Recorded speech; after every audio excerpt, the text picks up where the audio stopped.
Le sang, c'est vital, ça vous paraît banal comme phrase et pourtant la France manque de donneurs. Olivier Duras, dans le Grand Est, il faudrait combien de donneurs de sang chaque jour? Eh bien, on a besoin de 1500 dons par jour pour répondre aux besoins des malades dans la région. On en est loin là? Là, en ce moment, on est un peu loin. On a des réserves au niveau national qui sont de 93 000 poches, alors qu'on devrait être à 105 000 poches. Est-ce que le manque de donneurs se fait particulièrement ressentir en été?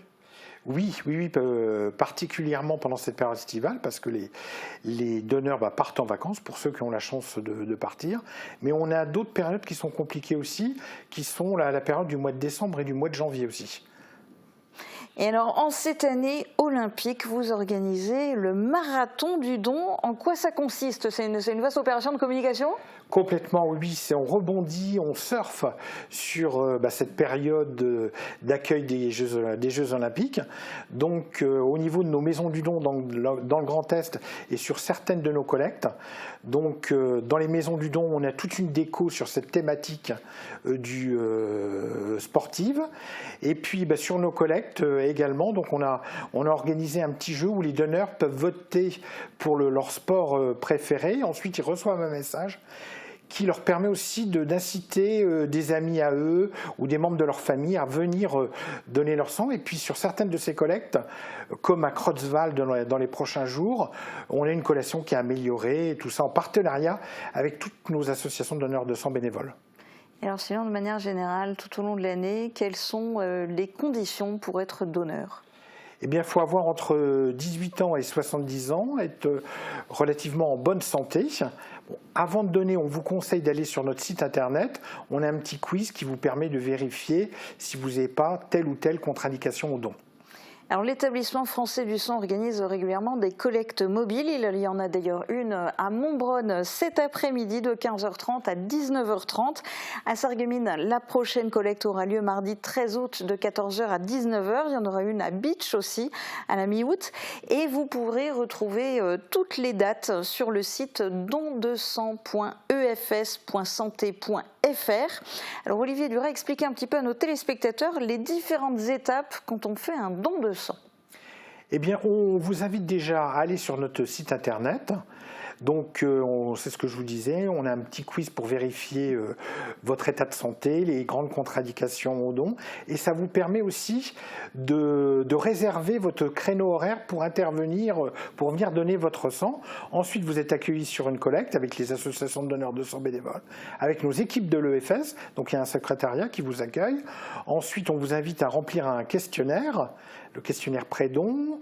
Ensuite, vous rencontrez un médecin ou une infirmière qui procède donc au questionnaire. Et ensuite, si vous êtes apte à donner votre sang, vous allez dans l'espace prélèvement. Ça dure à peu près une dizaine de minutes. Et ensuite, vous êtes invité donc à prendre une collation durant 20 minutes. Alors, à ceux qui sont réticents parce qu'ils ont peur, par exemple, des aiguilles, vous leur dites quoi? Eh bien, sachez que vous pouvez sauver 3 vies parce que dans un don que vous faites, il y a différents produits que sont les globules rouges, le plasma et les plaquettes. Alors justement, que devient le sang collecté? Comment est-il traité? À quoi et à qui sert-il? Eh bien, donc le principal produit, c'est à peu près 80% de la distribution des produits sanguins concerne les concentrés de globules rouges, donc qui peuvent être administrés pour des personnes qui ont des anémies. Autrement, il y a le plasma. Alors, le plasma peut être administré par transfusion. Lors d'un accident, ça permet de rétablir le volume sanguin, mais il est utilisé aussi en médicaments dérivés du sang. Avec ces protéines, ça permet de soigner donc des malades qui sont immunodéprimés. Et puis on a bien sûr les plaquettes. Donc c'est un produit qui permet donc de soigner des malades dans le cadre d'un protocole de soins lié à un cancer. Et ça permet aussi, en attente de greffe de moelle osseuse, ça permet aussi de soigner des malades. Et alors tout à l'heure, quand on parlait de manque, vous disiez qu'il y a une petite réserve qui est d'ailleurs à l'échelle nationale, qui n'est d'ailleurs pas suffisante. Mais ces stocks, il faut donc les réapprovisionner en continu parce que ces produits, que ce soit par exemple les poches de sang, ça se conserve combien de temps? Eh bien, les concentrés de globules rouges, donc ça se conserve 42 jours. Le plasma, Congelé, ça peut durer 3 ans. Et puis il y a les plaquettes qui ont une durée donc, de vie très restreinte, qui sont une durée de vie qui est de 7 jours. D'où la nécessité de dons réguliers. Alors, vous en avez parlé hein, de plasma, de plaquettes, ce sont des dons qu'on peut faire aussi, mais quelle est la différence par rapport au classique, entre guillemets, don du sang? Eh bien, donc le don de plaquettes et le don de plasma, quand vous allez donc dans notre maison du don, par exemple à Metz, eh bien, vous faites ces dons-là et on vous restitue, on vous prend que le plasma et on vous prend que les plaquettes. Et on vous restitue les globules rouges. C'est ce qui fait la différence d'un don que vous pouvez faire en collecte mobile, qui est un don de sang total, là où on vous prend donc, les 3 composants du sang. Et avec du coup des durées qui sont différentes. Ah tout à fait. Sur une collecte mobile, le don peut durer 1 heure.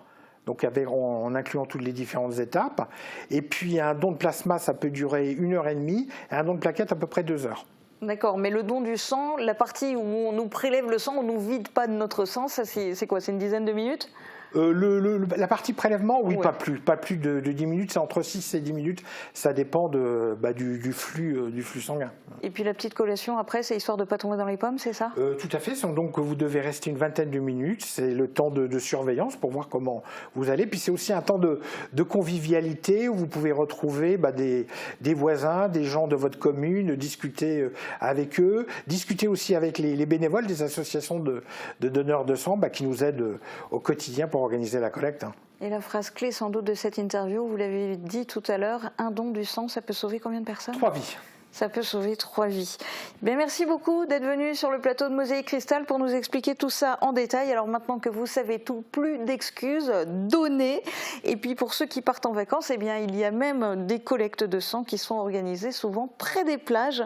Bon marathon du don et bonne journée à tous.